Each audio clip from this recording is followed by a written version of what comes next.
This week's episode is brought to you by our Patreons. If you'd like not one, but 2 stickers, sign up right now while supplies last at www.patreon.com/thewholerabbit, where $5 will get you a 5x5 high-quality vinyl sticker of our cover art, but also an exclusive Eat Carrots Shoot Laser sticker by our illustrious Jackrabbit Marie. Besides that, you'll get our full-length episodes where we go deeper into the taboo and esoteric than we're able to here. You'll get access to our Discord channel, which is probably the best part of the whole thing, and exclusive members-only episodes each month. The Jackrabbit and Rabbit tiers are for members who want to pay a little bit extra to receive one-on-one time and have their tarot cards read by yours truly. Jackrabbits receive tarot lessons and are given the keys to reading the Devil's Picture book straight up. In this episode, I am joined by Rona the Time Witch, a handsome, young, black magician with crystalline, concentrated wisdom to dispense regarding race politics, privilege, the police, Black Lives Matter, and Tiger Woods. While the whole rabbit prefers to steer clear of politics, Rona has a powerful, unique voice among the crowd and possesses fresh, practical insight into some of the biggest social problems we've ever faced. Because of the nature of what we're talking about, most of the controversial, juicy material is saved for our Patreons. Thank you, and enjoy the show. Jesus looks like he needs some nutrition. Yeah, he looks hungry. He's got all this blood coming out. I don't see the spear of Longinus anywhere. Somebody already took it. It's already been taken, man. It's gone. This is Eisenheim Altar. Those Germans, they're like, we already took it. Germany's already got it. We already have it. We took it, we placed it outside of the photograph. In my altar room, where I happen to acquire the real thing as well. Oh yeah, the bell that we still don't know where it went, that nobody talks about. This is the best part of the Eisenheim Altar, is like you open it up all the way, it's all these folding boxes and stuff. Like, people get weird about their altar work. Amaze your friends. So this is not the temptation of Christ, this is some other person. Wow, they look mad at something. These are demons. Eisenheim Altar. It's like, I bet we could look those up. Those are like... He looks like a dog. Look at that. Isn't that cool shit you've adorable. ever seen? Tell me that's not the coolest. It's huge, too. I'm getting some Pan's Labyrinth vibe here. Look at him, yeah. He's just like... buck teeth and cute. He's going for it. Oh, you can get a pillow with the Eisenheim demons on. See what I mean? See what I mean? Because people like the demons. Look at that. That's Pan. Aw. With his feathers. Thinking he's all cute. Also, we're getting way off topic.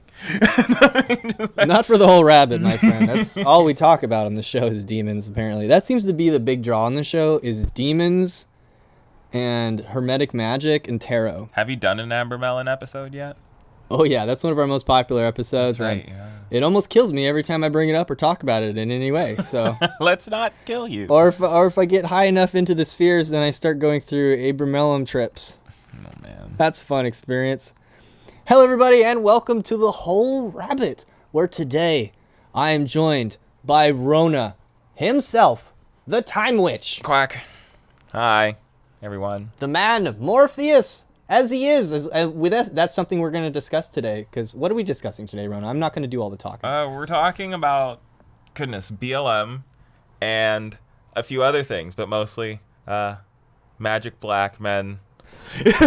I dropped my computer. That's something you don't know yet. I lost 10 years worth of life stuff over the course of 30 seconds. Well, let's start there, because if there's a way to manifest it back or to get it back in some way, to recover the data, we're going to be able to find a way to do that. It's all good. I already hooked up the hard drive to another computer, and the hard drive was like, no, yeah, you dropped it from too high, it's fucked, bro. And I'm actually kind of good that it's gone, because it was like that birth by fire. It was the death of the 10 years of wanting to hold on to things.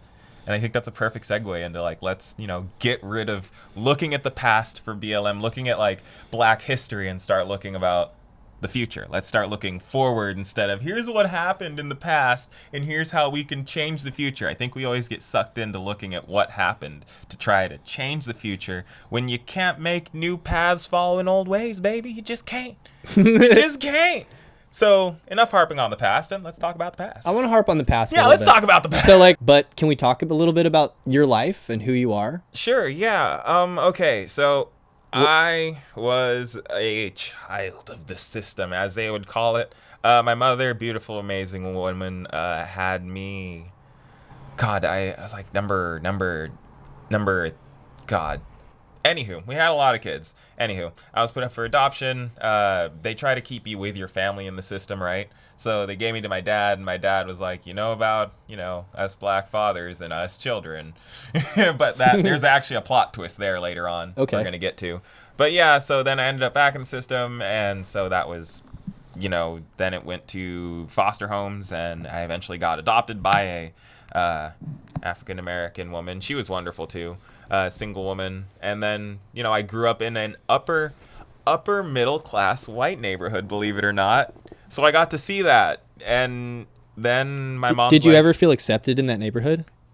As far as having hair like a sheep apparently gets you, because that was always, can I feel your hair? Ooh, it's like a sheep. And other black kids who grew up in neighborhoods, like, yeah, no, they'd always be like, oh, can I feel your hair? Oh, it's like a sheep. It's like, yeah, so is Jesus's, and apparently he's white, so Wow. I just want to throw that shade. Oh no, Nigalations, if you can't throw hands, you shouldn't throw shade. I love it. I used to work with disabled adults. Okay. And this was at a time in my life when I had dreadlocks. Nice. So people did treat me differently. Okay. But because I am white, I have the option of removing the dreadlocks. Right? And so I can see very rapidly how people treated me differently. But at this time in my life, I was working as someone who helped disabled adults to go about their daily business. Yeah. People that were legally independent, but would struggle with daily routines and things and just needed some help. Well, at this time, as a white kid with dreadlocks, this dude was like, oh my God, he's got lamb's hair. You know what I mean? And you know what I mean? Like, he was totally down with the whole white Jesus idea. And it was a problem because it made it so I couldn't really do my job. For anyone who is curious about the white Jesus idea, do some research, look back. You'll notice that image, the long brown hair and the blue eyes, is actually Saint Constantine, the dude who made Christianity with an iron fist the literal religion, or you died because Romans. Mithras himself, you know what I mean? Like, woo, that's power. So he took Christianity and he's like, this is now my sword. I'm going to unite the kingdom under this. Yep. And it didn't really change. The empires never ended in that regard. Jesus never had a halo. That's left over from Sol Invictus, another one of those, religions that didn't make it because Romans were like, hey, guess what? Bigger army diplomacy. We'll give you the halo. That's kind of cool. Okay, that makes sense because I believe the halo was something that Jupiter had over his head. Like, okay, I just talked about Jupiter a lot in the Apocalypse Now episode, but I was on my path to sobering up, and I was still very connected to the energies and the things I was reading. From what I understand, when Caesar won, and I know this from watching HBO's Rome and from reading a little bit of Frasier, Golden Bow. All right. When he came back and took Rome for himself, right? And he changed it from a republic to being an empire, basically, a kingdom. It's the empire. He came back as Jupiter, and there was a slave that rode behind him in the chariot holding a laurel wreath over his head as his face had been painted red with the blood and the paint of a sacrificial animal of some kind. I can't remember. It had been smeared on his face, at least in Rome, the film by the young Octavian, who was his nephew and would grow up to be Octavius Caesar, the one who would turn Rome from a tiny Rome to basically a big, enormous... From miniature Rome to... The Rome, the Rome we all know and love and think of, or hate, whatever. And, his girlfriend in that, had to, like, choke him to the point of, like, passing out so he could, like... Why? So he could climax, Got it. So she had the fate of, like, the whole world in her hands every time they had to bone. Why is that something history recorded? It's awesome because women are usually written out of history, and like she was kind of the most important person in the world just because she could do that. So is Monica Lewinsky, and right? she didn't do anything for anyone. What do you mean? An older woman would have been up there, and I love this bit. I can't remember which comedian, but she would have been like, "There, okay, listen, Billy, lower taxes, better healthcare, anything, Anyway." Anyway. Right? She could have put in for some people, right? She could have lobbied a little bit for the Oh, lesser man. people, right? Can you imagine? You know, that's got to happen every now and then. That's part of the job. What's the topic for today? Black America. That's the one. But America does have a dark side, and I think that factors in a little. Dark side. Funny. Nice. Us white people could say anything. No, but see, look, I think the best part, like, because we're at an impasse now. We're at a point where things can change, and they can get better, they can get worse, or they can stay the same. And I want to see them get better, honestly. We're at a point where we can talk, and the problem is, I feel like I can talk people- to you. Yeah. But I do feel I honestly am a little bit afraid of releasing this podcast just because it puts so much emphasis on race. And my mouth gets me in trouble, obviously. So. Well, it's your podcast, so Yeah. if shit goes down, you're toast. Right. Exactly. So. But don't worry, I'm black, and I'll give you a pass for the majority as the representative for this podcast. I think I'll handle. So I'll do my best to keep you in line. But that's the thing. You won't know. See, is that more programming? Like, because the magic black man is this notion that the white man is being helped by some black man to like keep him in line, and then this perpetuates the master slave mentality, right? I mean, whether we're doing it consciously or unconsciously, it's nice to draw attention to it, I suppose. You have to draw attention to it. In order to realize or be in control of something, you need to be aware of it. So yeah, it might be programming. Some things just drop in through the ether so quick we can't even stop them. We just can't. And it drops through, a whole bunch of things. So what do you have here? We have, because in terms of relationships between black and white people in America, where does it even begin? Where do you start? I mean, we can say it starts with Crispus Attucks, who was the first person who died in the American Revolution. And if you look closely, he wasn't necessarily considered a quote black or a quote Negro. He was more a mixed race person and was treated with by probably different groups and different people with various degrees of privilege. He seemed to have money and be an important person. That seemed to matter back in the day. Anyway, I have a list of magic Negroes occurring in fiction. Oh yeah, fiction. Go for it. Well, like, where do we begin?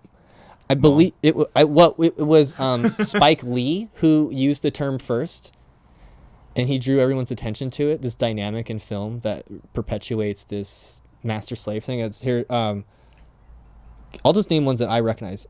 Dick Halloran from The Shining. Oh my goodness. Because he tells Danny, he's like, dude, you're psychic. You know that, right? You're psychic, right? Moses, Bill Cobb's in The Hudson Proxy, Chubbs. In Happy Gilmore. Kazam. Literally Kazam. Literally Wait, Kazam. Wasn't his name? Wait, wasn't it Shazam? Dude, we cannot get into this right now. Shazam never existed. No, it was Shazam. It was not. Was it Kazam? No. Fuck. Okay, no, we can't get there. We cannot go down that hole again. Don't you remember it being Shaq? Shaquille O'Neal? It was Shaq, but it was Shazam because his name was Shaq. Unless it was, because Shaq, if you're listening, which one was it, bro? This has already been settled that it never happened, but I legitimately, sincerely remember the Sinbad movie named Shazam. Okay, no, yeah. Okay, that's probably also, okay. Can we pause for a moment? You were with me when I learned that there was no I See White People in the Yeah, I was with you for that one. the movie Scary Movie. Mm-hmm. And then You're not- Berenstein, and then all these other, yeah. But you legit remember that. I'm not making that I do. up. And Okay. Febreze, we went down the whole thing. We're like, wait a minute. Okay. There's one group. Wait, Rufus. That looks familiar. Oh, Chris Rock and Dogma. Okay. Chris Rock and Dogma? Let me think about that. We've literally got I can't even think of it. Matrix. Right. Well, Morpheus. that's my favorite one. It's one of my favorites too, actually. And if you want to get super magic black man, you've got the tall, huge, mask, helmet black man leading his kid down the path. Vader is a magic black man. If you think about it, Vader is a magic black man. That did pop into my mind a little bit. Yeah. Because I assume the voice of Simba also was not a black person in the original Lion King? Google. I'm almost sure of it. Because we know that, his dad, Mufasa, The voice of Darth Vader. So right there you go. Some of the biggest programming for me, Magic Black Man. Gotta love your father. And that's the thing is, like, I mean, there's no America without the black. It's part of it. And and a lot of that, sorry to jump in, has been written out of history. Like the image of the elderly black man teaching, the slave owner's daughter stuff. well, because when they got here, they didn't know what the hell to do. And then there were some ancestral wisdoms from the black folks that were like, we know how to make rice. And the white people are like, you do? Please save us. So the slaves, this quote unquote slave. See, this is also something I one of my source for this is Slate, the history of slavery. Mm-hmm. It's a podcast, the Slate podcast, the history of slavery, and what they taught me is something I had already learned in high school, but it's been a long time since I've been in high school, and that's in early America. It wasn't so much a racial thing; Mm-hmm. it was more of a religious thing. In the beginning, it was like, I'm a Christian, or I'm a this, I'm a that. And you had indentured servants. And there were white indentured servants. There were black indentured servants. There were kids who had been, quote unquote, kidnapped. Yoink. This one mine. Right, from England or wherever, and then sent as cheap labor to the new land. And on tobacco farms, white men and black men were working together and were suffering the same iniquities of the wealthy imposing poor working conditions upon them. And it was a class thing more than a race thing in the beginning. But after like the whiskey rebellion, the rich people are like, okay, we're surrounded by all these mixed race people suddenly. Mm-hmm. They can kick our ass. How do we divide them and make... So it's like... So then it became a little more of a race thing where it's like, well, the black indentured servants don't get as much good stuff. And then, because back, I believe in the English law, it was like, if you were a slave, like the way of like marriage and sex, I can't remember what it's called, but like, okay, if you were free and you had sex with a slave woman, because the father was free, the kid would be free. That makes sense. Okay. And that just didn't work. Oh. So they had to change it to the mom. Okay. Right? So... Dude, the whole thing pretty much was because we have this. So it was integration was coming along, and obviously you wanted some slaves to feel better about themselves because otherwise, fuck it. So, and humans have this psychological, sociological embedded program of at least I'm not having it as bad as blank. As long as you've got that, you'll keep going. You'll go along with it. You'll go along with whatever. It's like, because look, at least there's, somebody who has it worse. You're not as bad as this guy. So you had black and white slaves, but you wanted the white slaves, or you wanted the upper class slaves to, feel better about the fact that they were in slavery. It's like, well, look how poorly the black slaves are being treated. You want to be treated like them, or do you want to be treated well? And so it just became we have a scapegoat or a black sheep that we can literally say, at least, like, you may be, addicted to heroin at the bottom of your whatever, like no job, no girlfriend, but at least you're not black. Oh, yeah. See, or at least you're not Hispanic. At least you're not whatever. So that gives you that pride of, oh, I can get back up and do it because, whatever. And instead of like Christians enslaving non-Christians because they're heathens or whatever. We're not going to talk about the Christians. You can always convert, right? But you can't change your color of your skin. Yeah. Once you classify somebody as like, okay, all black people or all whatever race are evil or whatever, you can't change the way you look. You can't just... Exactly. So you have to change the way you think. And that's what I like. The quote just ran through my head butt naked and it jumped out of my ear. To define something is to limit. So the second you define something as what it is, you limit it to that definition. And that's the whole big issue with our language system. But if we want to talk about how it's become into the, the community of race, it's this embedded feeling of criminality or crime in the U.S. because the whole American dogma is we are the good that fights the evil. That's the big America. That's the flag. That's what we've stood for whatever. So what do you do when there's no evil? Shit. You just got to invent You one. have to invent one. So lucky you've always had this war on crime or this war on drugs. And that's always been, code word for War on personal freedom. War on personal freedom, or whoever does the most crime, or I'm whoever with does Bill the Hicks most on this drugs. forever. And of course, that's what you're going to get. You could summarize from the 13th if I'd highly recommend watching it. Because it does bring awareness, but the more awareness you need also is the ability to recognize that, okay, so now that that's been placed on the table, now that I'm aware that, yeah, I have this prejudice based off of programming from the media or programming from, my parenting or programming from exactly my upbringing, how can I personally make a step to change that? How can I make the world a better place by saying, okay, next time I see somebody who's not like me at the urinal, I might strike up a conversation with them and say, oh, hey, did you see the game or whatever? Because you're human. You're not black. You're not white. You're not Asian. And we have this mentality of you are your race first. No, you're human first, motherfucker. Then you can kind of look into race. And race is just a difference of cultures. To play devil's advocate, though, Go for it. We can fight. all us humans, we just go back to Africa anyway. Yeah, no real shit. Do the research. The data's there.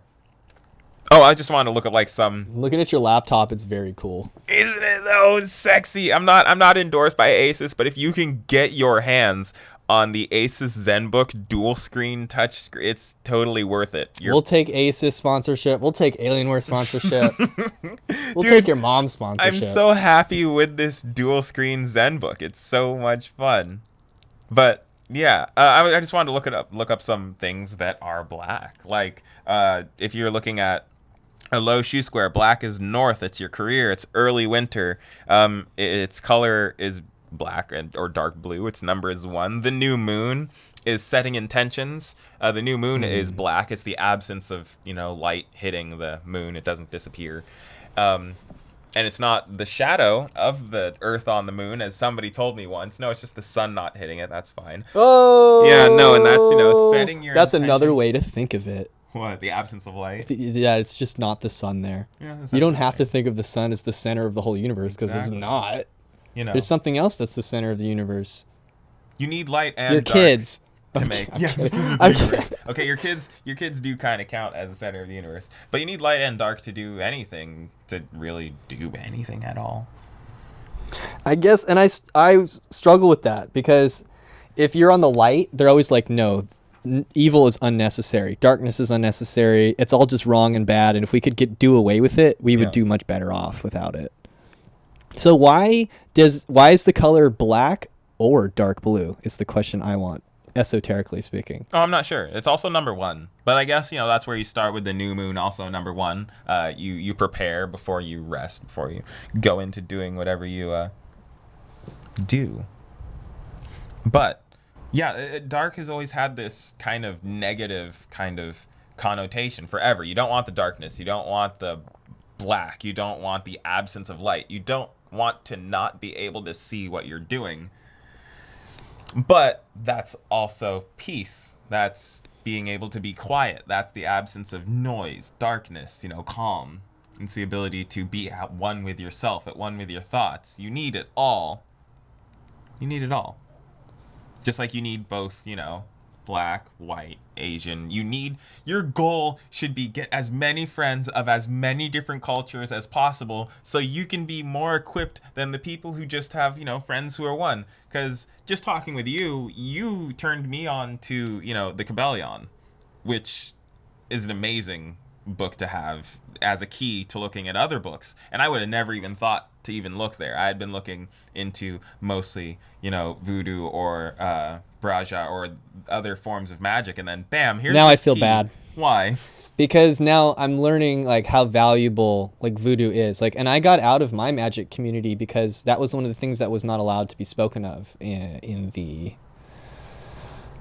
chat room. So that's all I'm going to say without throwing anyone under the bus. But it's considered dark magic or black magic by some. And it's because it's ancestor worship, and that this is somehow against God or somehow working with the dead, and that there's this fear of death. and this fear of working with demons. The fear of dark. The fear of the dark.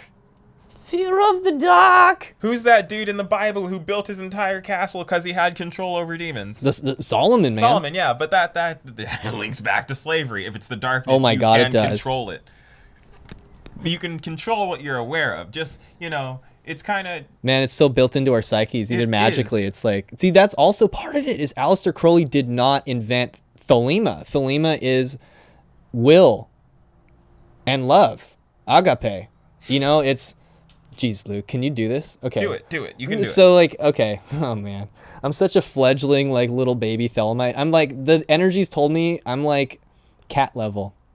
Aw. I'm not even outdoor cat level. I'm like indoor cat level. That's how delicate I am as a new Thelemite. The energies told me so. But I am getting some good stuff from this guy named Oliver St. John, and you want to check out his stuff at the Temple of Babylon podcast. I'm getting this from Babylon Unveiled, episode 1 from January 30th, 2020. And Cited your sources. Well done. I try. I'm That kind makes of an me happy. idiot. So, here's what we do. So, he's really helped open my eyes to looking at Thelema differently and finding the part of Thelema that spoke to me and brought me to the edge of my sanity, where all of the great things exist. Don't do as I do or as I say. Just listen to my podcast. Please like and subscribe. Okay, anyway, so Oliver St. John. And I'm not this is not an exact quote because I wrote it down in a hurry before this episode, and it's not anyway. So Go for it. all right. He's talking about his book Thelemic Monographs, and it's a reinterpretation of Thelema. And his book sweeps away the shells and accretions of Thelema, of a pseudo-philosophy propagated by Crowley and his followers. The cult of the infantile ego is the shade of our times. The entire world rests upon this notion of causal determinism, a legacy of the ancient Greek philosophers, and a rejection of Egypt by those who wish to propagate a false timeline. I didn't say it exactly, but the point is that basically Greek culture got a hold of some wisdom from ancient Egypt, and they spiced it up and they kind of made it into their own, and they got a lot of mileage out of it. And where we are now is living in a world that subscribes to those ideas as they were presented by the Greeks, and defending a narrative of history and a timeline that supposes all wisdom, mathematics, art, and culture of any import or value goes back to Greece and goes back to white culture. And that the truth is that there's actually a culture that existed all over the world. And this is something that esotericists like to believe and talk about and write about and stuff, I think. And it's this universal culture that was in some sort of contact with the gods. All right. That maybe made themselves manifest through the stars, or they were understood to manifest into the human experience through starlight, or that our souls were starlight and being projected here from the heavens, and that we had these material bodies and vessels that would contain them, and that we worked together in unity through this understanding and could work with these higher gods and archetypes to accomplish great things. But at some point, like, God said no. every now and then this solar god or one of these gods is like, I'm going to be the one in control and charge all the other ones, and like, No, God just said no. The Bible even talks about it. Remember, we built a tower. We built a big-ass tower because everyone was united. I'm not saying get rid of your cultures. Don't get rid of your cultures. Just don't use them as ways to, like, alienate other people. Like, you were talking about having dreads. yes. That's fucking great. You looked rad in dreads.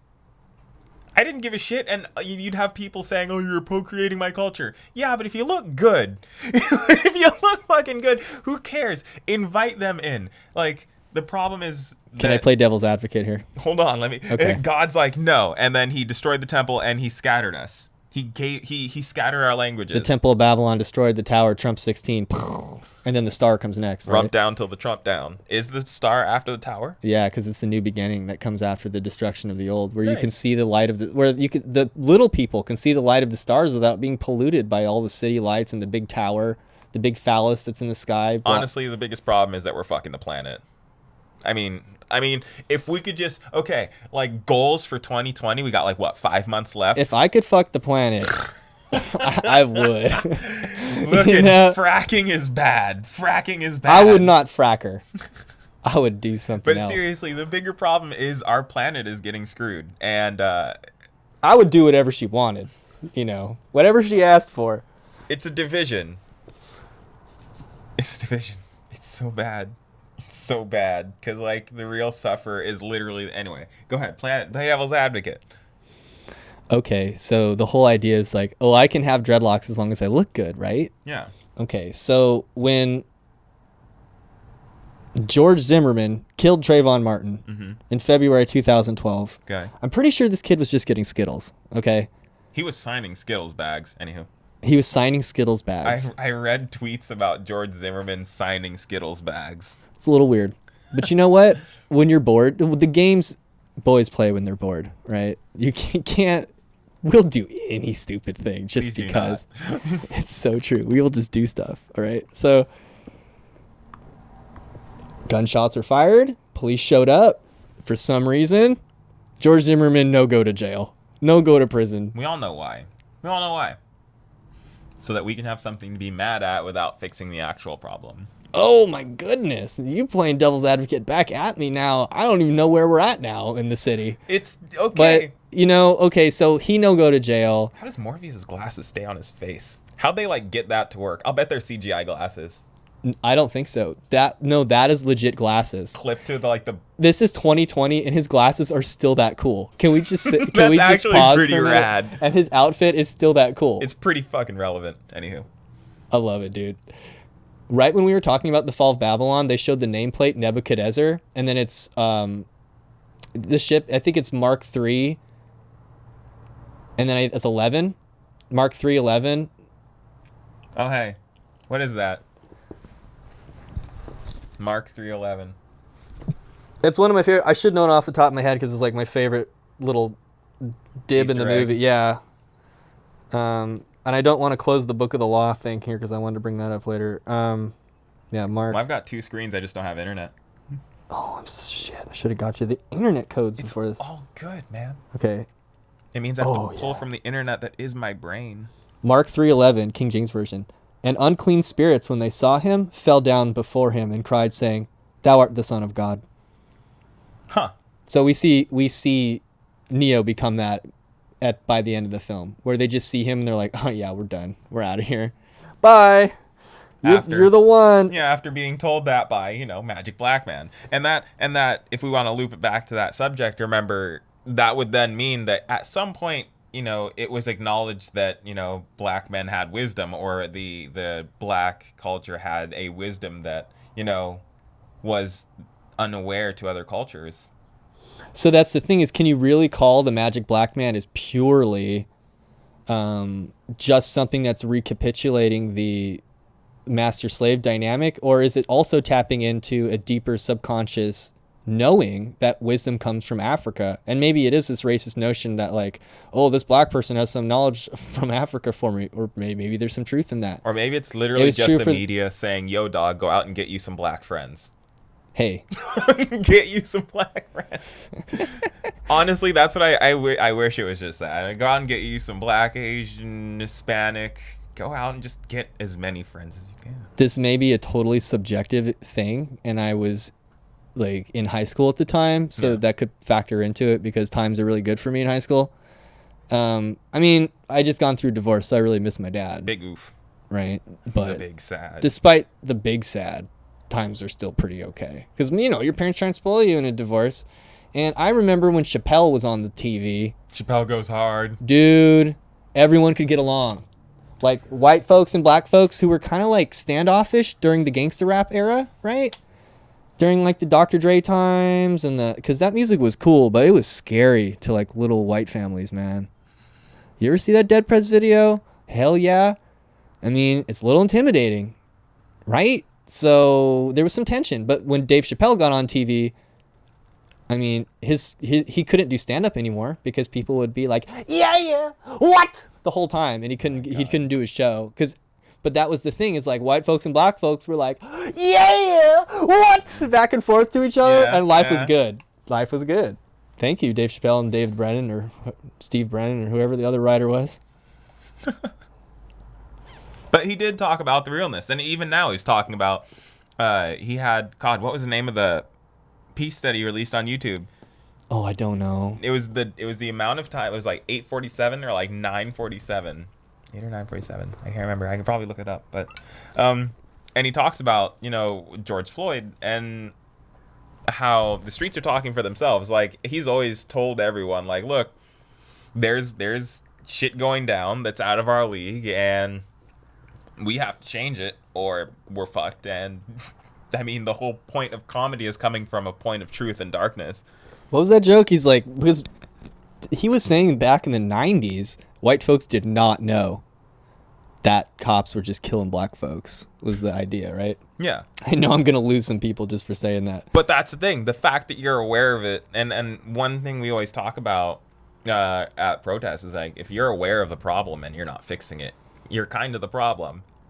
And if you don't believe that, think about dishes. If you've got dishes in the sink and you're not doing them, congrats. You're gonna have dishes in the sink. And if you're gonna be mad at that, then be mad at it, but be aware that you could change it. Is it true that that guy that got pushed down and like he bled all over the sidewalk and died, Ooh. that they all said the same thing? All the cops were like, yeah, he was causing a problem, and we were like, That sounds like it. I mean, the I history think of, you were the one that told that. I don't remember. I don't know, but the history of cops is like, they were just, they were gangs that protected property. And then the city was like, oh, hey, that's good. And so, they gave them badges. Cops protect property, not people. And I don't want to paint all cops with one brush, but let's be honest, you can't use that same, paint all minorities or ethnicities with one brush. Not all black people are bad, not all cops are bad, but there are some very, There are some people saying right now that they're all bad because by association, kind of, and they all back each other up, and like, there's some people that are saying that. Yeah, How do you and feel about that? fucking, that's terrible, because that makes it a bigger problem. Like, we have to you have to defend your own. I'll always stick for loyalty and whatever. That's great. You care about your friends, but when your friends are doing some shit wrong, it's up to you to correct it. Okay, so real quick, I mean, you spend a lot of time on the street, right? Yes, I did. I don't mean to be like this. It's just I have it's to funny ask when questions. you make the assumption, but the assumption's right, and I'm like, God damn it, that's right. But like, you I'm spent some time like living in some Denny's and some libraries, right? Yes, I did. Yeah. Playing some games. Yeah, when we I talked went about from this. when I went from like my mom moved us out to LA, and then my mom and I had some fallings out because we didn't see eye to eye on anything. Age gap, and I read a lot of books that I should not have read when I was as young as I did. So I had some thoughts that didn't go well with anyway. But like, have you been to France? No. Okay, neither have I. But like, okay, so this is not about me, Luke. Okay, fuck. Like, okay, have you been water skiing before? No. Okay, have you been to Burning Man before? I've not been to Burning Man. Have you spent all night in a Denny's not having anywhere else to sleep? Yes. Have you not had enough money to go to school? Yes, I have. Yeah. Okay, so like, your life has been different. It has. Like, you haven't got to enjoy the same things other people have because of how you were born, or because of whatever, the color of your skin, because of your economic status. Yeah. And like, you're speaking from like, when you're talking about police and you're talking about being like, you're talking about the world, you're talking from a position of experience and knowledge, is my point. Yes. So you're not just talking out of your ass. And not to assume you were, but there are going to be some people that are like, oh, he's just loves cops, or he's never had a bad experience on the street, or he's never had a bad experience with cops. Oh, no. You ever had a bad experience with cops, Rona? Oh God, okay, so, man, I love this story. So, you guys remember 9/11? Everybody remembers 9/11. Anyway, so God. I was on the streets a couple years after that, and my friend Red and I... It's like Neo's birthday or something on his ID. I wonder what his birthday is. I think it's not. We'll look it up. Keep talking. Yeah. So my friend Red and I were, he was the homeless buddy. If you're ever homeless, you gotta have a homeless buddy. Anywho, Just one friend, or can you have more than one friend? You can have only more one than homie. one homie, but it gets kind of difficult. Okay, so there's some street wisdom there. Yeah, Only one you homie. can't crash with anywho. Okay, you that always makes gotta have sense. somebody who has your six. So we were the gas station that we crashed at. The manager who wouldn't let us crash there leaves at 11 o'clock. So he was off work, and the Starbucks that I would normally hang out at had closed. And we're like, how are we going to kill this time? Also, Red is white, in case anybody... I mean, this is a race episode, so let's just talk about it. Red is white? What are you trying to say here? Oh, my God. His name is Red. His real name's... I don't have permission to say it online, but it's pretty white. Are you trying to say something against the Native American people right now? Because No. I will not tolerate. No, I'm kidding. No, okay, Red got his name, his nickname Red from me in the first place. I named him. He goes by Kai. Anywho, Kai decided, hey, let's go to, let's just window shop at fucking 10 in Los Angeles. So we go to this pavilion store to window shop because we're homeless and I had some money and I figured we'll buy some food or whatever. The policy at all stores there is leave your backpack at the front of the store, that had nothing to do with race. I imagine they just didn't want people stealing shit. That makes perfect sense. And we had been to that pavilions a million times before, so we already knew the deal. We left our backpacks up front. We wandered the store. I bought a drink and left. Then we went to a Bed Bath and Beyond. Same deal. Leave your shit up front. And so we dicked around in Bed Bath and Beyond, and sat in chairs, looked at stuff we weren't able to afford, and then 11 o'clock came around, so we left. That's what you do in stores. That's what you do in stores. That's what Bed Bath and Beyond is for. You don't buy anything. You just make fun of everything there. There's somebody with money like, you are the people I'm trying to avoid. All the time with you people. So we're walking back to the gas station and we see police cars go by. An alarming number of police cars. And we're like, wow, there are a lot of police cars going by. And we're walking in the opposite direction. So we don't think anything of it. We're hungry, so we stop at a Del Taco. And then we're playing card That is games. the best place for cheap food, man. It is. Man, you can get so much food. If you're poor and you need food. Hold on, check the list. Do they support Trump's re-election? I don't think I can eat there anymore if they do. Oh. Dude, well, you can check who they're owned by. McDonald's, fucking Wendy's. I'm disappointed at Wendy's for supporting. I thought Wendy's was better than that. Their tweets are fire. Tweets are raw fire. He may be in some weird magical possession of some solar energy in the psyche. Haha, Trump's a Gemini. Is he really? His birthday. I think he's a Gemini. Oh, Sun in Gemini too, I believe, is Ruin. Or maybe it's Castor and Pollux. It's whatever they decide to do that day. It's whatever they decide that day. Luke did not get his brain fucked up. I swear, dude. His brain is fine. Anyway, we're at Del Taco with tons of food for $20. And there's like a cop car pulls into the parking lot across the street. And I'm like, oh, hey, there's a cop car. I wonder what's going on at the Dollar Tree. That's what's across the street.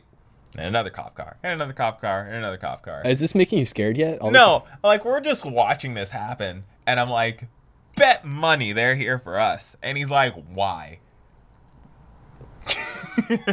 Anyway, so I'm like, okay, they're the here white for man's us. like, why would the cops be Exactly. I'm like, oh, fucking, they're here for us. And that's another thing. Like, it's gotten to a point where even black people, we villainize ourselves. Like, I will be in the far left lane and there will be a highway patrol in the lane next to me on the right. And I'm supposed to, by law, be able to go faster than him. But unfortunately, because of what's been, programmed into me, of course, I stay behind him because I don't want to get pulled over for no reason. Because I've been pulled over for no reason. I've had my car towed for no reason. Also, fuck that bitch. I remember, if I could remember her name and her badge number, I'd yell it out to everyone and just have you guys send her boxes. I know her excuse for towing my car. I already called the tow truck. I'm like, well, then call him and turn him around. Yeah. Anywho, yeah, that's another story for another time. The cops come over and they're like, but you could die is also the point. You don't want to get pulled over because you could die. Too, yeah, because you never know what illegal firearm a black person could be holding on to. Was it Dave Chappelle who said, you want to know how you change that? Every African American, every ethnic person, every minority or quote unquote minority, because there's a lot more of us now, suckers, is to go out and register and get a legal weapon. That's such a good idea. You want to topple gun control? You want to topple it in any direction? Have everyone legally get a firearm. And honestly, I think everyone should be able to defend themselves. But that's a story for another time. Yeah, I tend to agree with you here. So we're not. That's another issue. More listeners lost.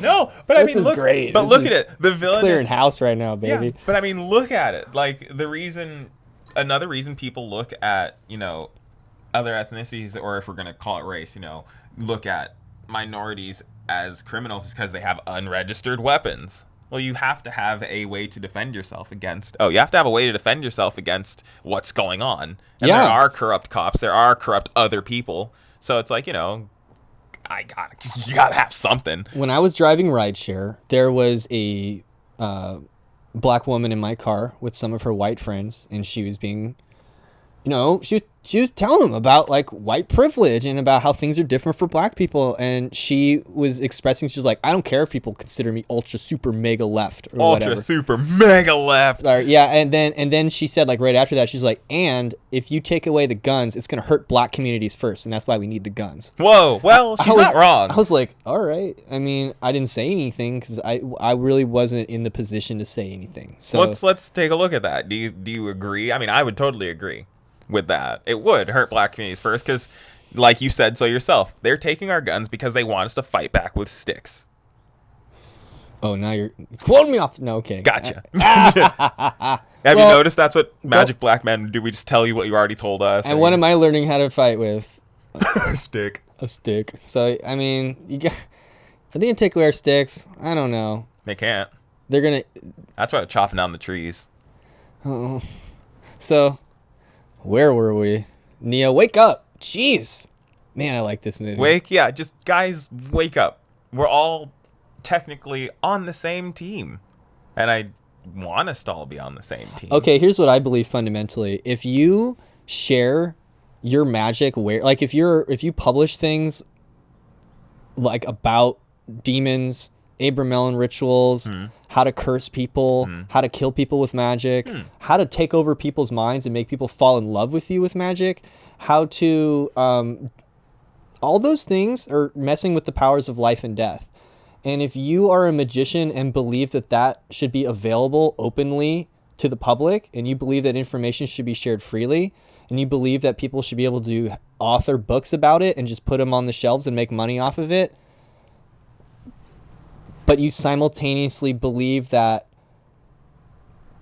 human beings cannot be trusted with a physical weapon of lethal force, then you must not really believe in the virility, the power, and the effectiveness of your magic or the things in those books. And that makes you an actual non-believer in those things, in my opinion. Or you're a hypocrite, in my opinion. Because if you are messing around with demons and sending them at people, if you don't have the courage to go punch that person in the face physically, you probably shouldn't be doing it astrally. Don't throw shade if you can't throw hands. Well, that's what Rona said. I want to figure out which niggalation that is. Keep talking. Am I gonna have to censor that word? Nigga, no, I'm black. It works that way. And honestly, you can say it too, cause you my nigga. Say it. Say it for your viewers. And right now, as a black person on the podcast, next time, if you're on the squad, we all know you're my nigga. We all know. We all know exactly. it. It's. I would if I was high enough, I would definitely refer to you that way to another black person. Yeah. Maybe. To another white person. Let me tell you a funny if they were the story. right white person too. I don't know. Yeah, no, me and my friend were getting ramen at Silver Lake. Also, shout out to Silver Lake. Ramen. Any case, we sat down and a couple of kids sat down behind me. And he's like, yeah. And he was talking to his friend and he's like, yeah, get over here. You my nigga, sit down. And he looked at me and I looked at him and we both had this kind of nonverbal communicative, can you say that? Question mark. You know why I don't say it? Why? I never heard Eminem say it. If Eminem don't say it, why should I? Is he like your guys' messiah into the black community? They accepted Eminem. You got me. They'll accept us. Just like fucking. You trashing me right now, Oh, Morpheus. dude, no. You Ours was trashing Tiger me. Woods. Ours was Tiger Woods. Tiger Woods was our into the white community. Golf. Oh my! I'm so sorry that was your introduction because they don't let me in there either. They had to trash him. They had to. He was black. He was getting too popular and like, okay, what can we do to get rid of him?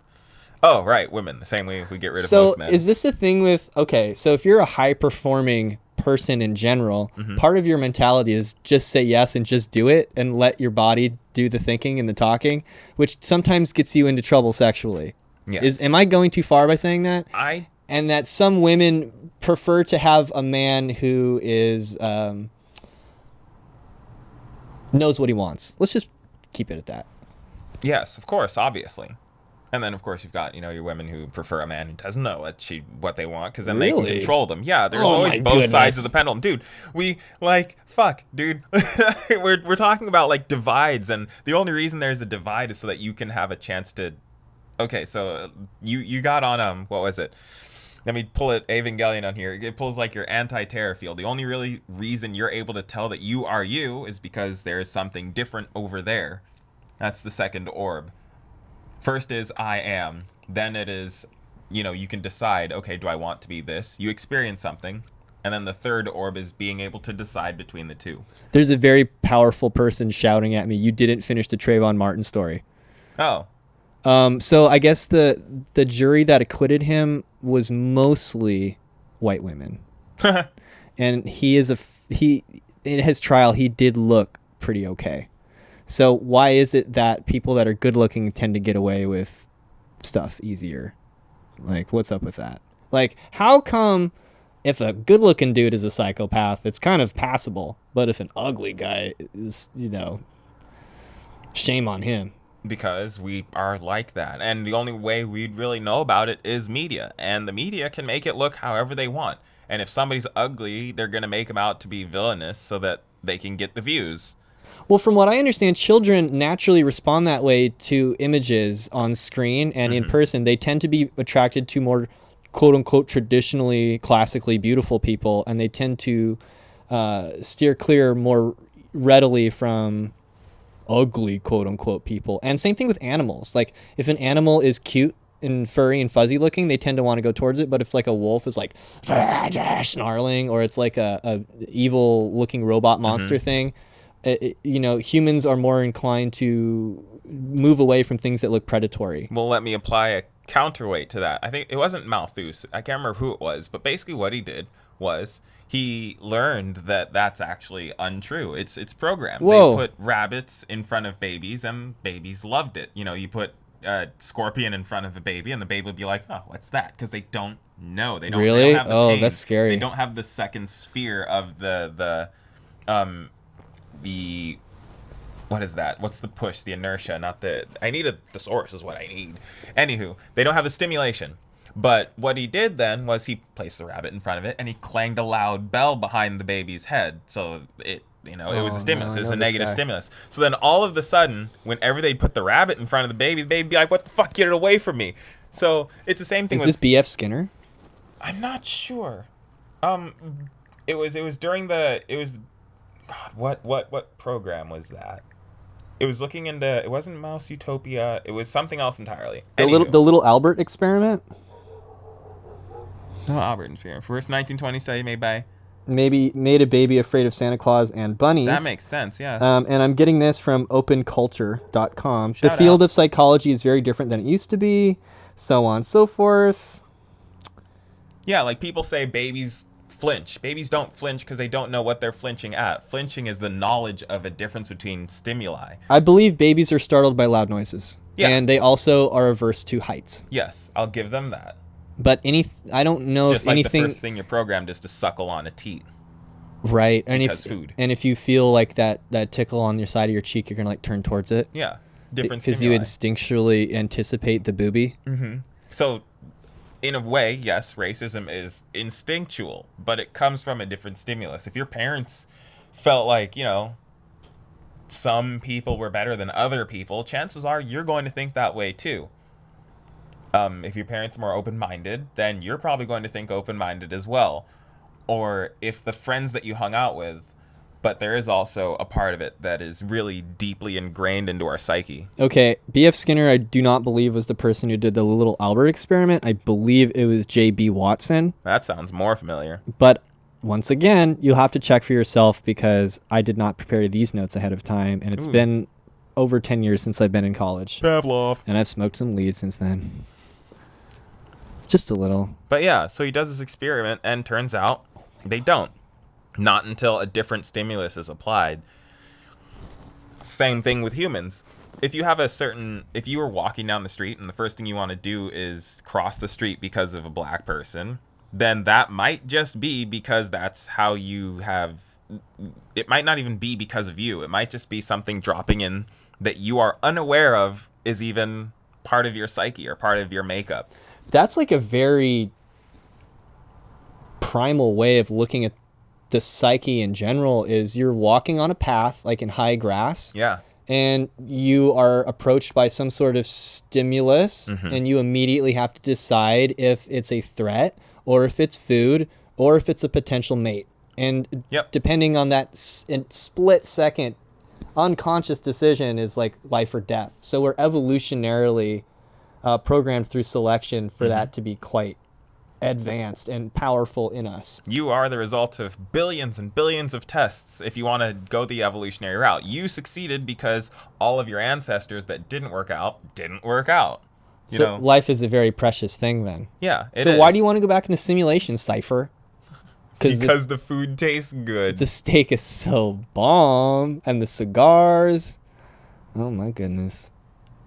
He's gotcha. Dude, that's such a bro necklace he's wearing, though. It is such a 90s, like, what is it? It doesn't look like puka shells, but I'm feeling. You want it to be puka shells? I want it to be puka shells so that I can roast him. Also, it's summer. I don't want to throw puka shells under the bus, but why not? Sorry, puka shells. Got to break some eggs. There's honestly nothing wrong with We'll just puka pick shells. on everyone for no reason. Man. Anywho. Let me. I wanted to read this story. I like to alienate my audience because I'm an alien, and then we can all go on the UFO together. Speaking of which, I did want to mention some weird. Okay, I know I talked about this in another show, and maybe I talked about this with the Patreons. But if you're into UFOs and aliens, there's this new way of contacting them called CE5 by Stephen Greer, and it's essentially. What you do is you go somewhere in nature, somewhere that's very beautiful that has naturally high energy. Okay. And you bring all the high energy people that go to bring with you. And you can bring cameras. You can bring stuff to take evidence, which is great. And you go out to a high energy place and you do your incense or your bells or your meditations or whatever. And then what you do is you focus your psyche out into the universe and you be like, loving, kind, benevolent aliens or ancestors or spirits or whatever. Got it. It's mostly, I don't know what they're calling when they go, but we assume it's the alien peoples, right? Alien people. So it's like, hey, alien peoples, we're here at this location. Come to us here at this location and come say hi. And then depending on how the energy is or not, they'll come and see you. Now, Stephen Greer says they have to contend with like secret Black Project laser beams and weird stuff like that, so they might not always be able to show up. Now, let's pause there, because that is some pretty cool stuff, right? And I think that's a pretty sophisticated... Let's say aliens aren't even real, and it's just your ancestors or something. I think it even says in the Book of the Law, it's like, you go out under the stars, you burn my incense, and then, one kiss from me, and you'll lie in my bosom, and you'll want to give all. But if you give even a speck of dust, it'll all be taken from you. So it's this idea of like pure unconditional love and acceptance. And even in Thelema, Babylon means gateway to the stars, right? Okay. So there is this ancient wisdom going on. Now, here's the thing. I said it's this new way of thought. It's really not. Because it's nothing that Bootsy Collins did not already tell us.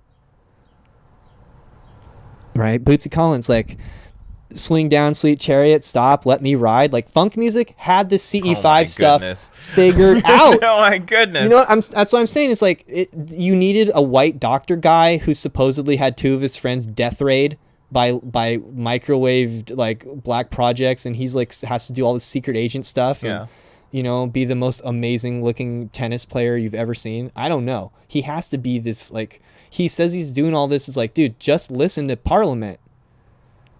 Just listen to what they said. It was all there. Like, you don't need Stephen Greer. No offense, Stephen Greer. I'd love to have you on the show. Bye. But you could have just listened to what Bootsy Collins said. Listen, Mothership Connection. It even says Mothership Connection. Let's say you wanted to connect to the mothership. Let's say you were like, what do I look up? how do I look up Mothership Connection? And then you'd see like, you could go over to the lyrics. You'd see that it's a song. And then you could listen to the song. And that's probably what you should do, because then you'll get the full download of the funk. Because funk not only moves, it removes, right? Love it. Okay. Well, all right, Star Child, citizens of the universe, recording angels. We have returned to claim the pyramids, partying on the mothership. I am the Mothership Connection. Thank you, everybody, for listening. Eat Heyo. carrots and shoot lasers. Shoot lasers.